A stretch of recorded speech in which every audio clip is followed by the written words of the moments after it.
أعوذ بالله من الشيطان الرجيم. بسم الله الرحمن الرحيم.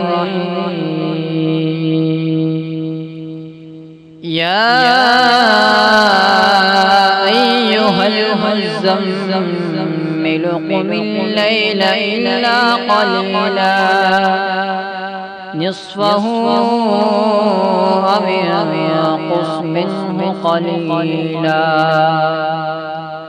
أو زد عليه ورتل القرآن ترتيلا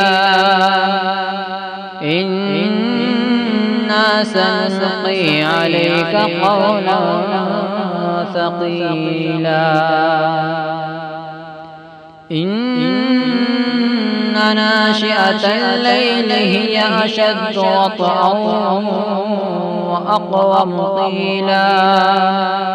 إن لك في النهار سبحا طويلا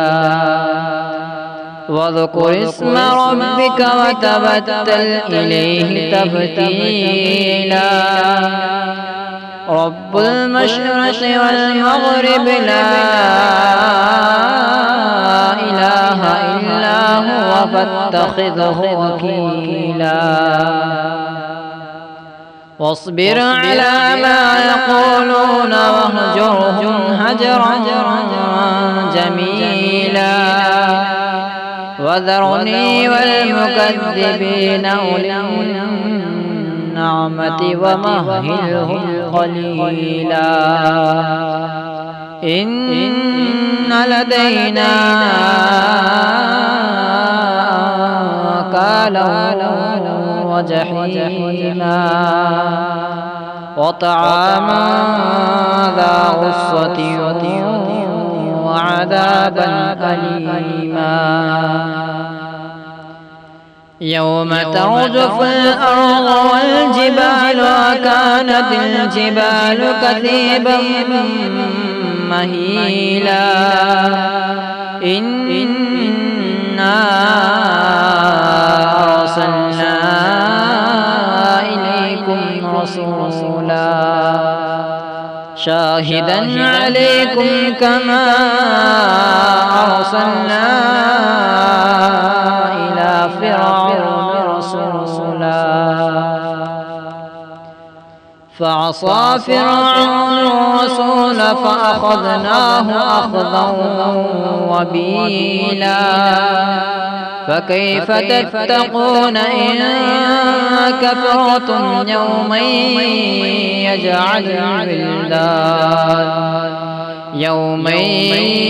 يجعل الولدان شيبا السماء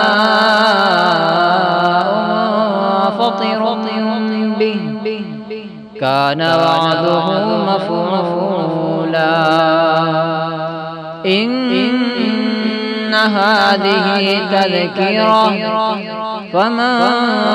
شاء اتخذ إلى ربه سبيلا إن ربك يعلم أنك تقوم أدنى من ثلثي الليل ونصفه وثلثه وطائفة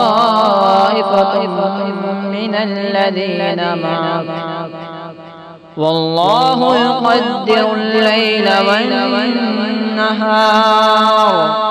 علم أن لن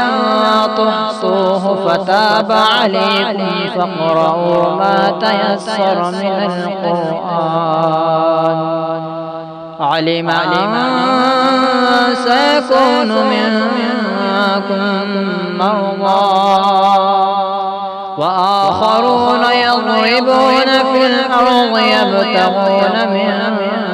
فضل الله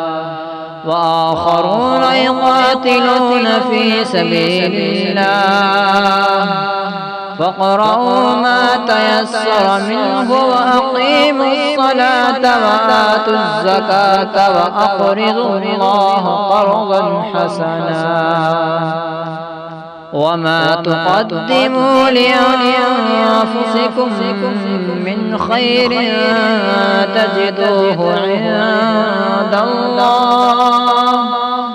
تجدوه عند الله هو خيرا وأعظم أجرا واستغفروا الله إن الله غفور رحيم. صدق الله العظيم.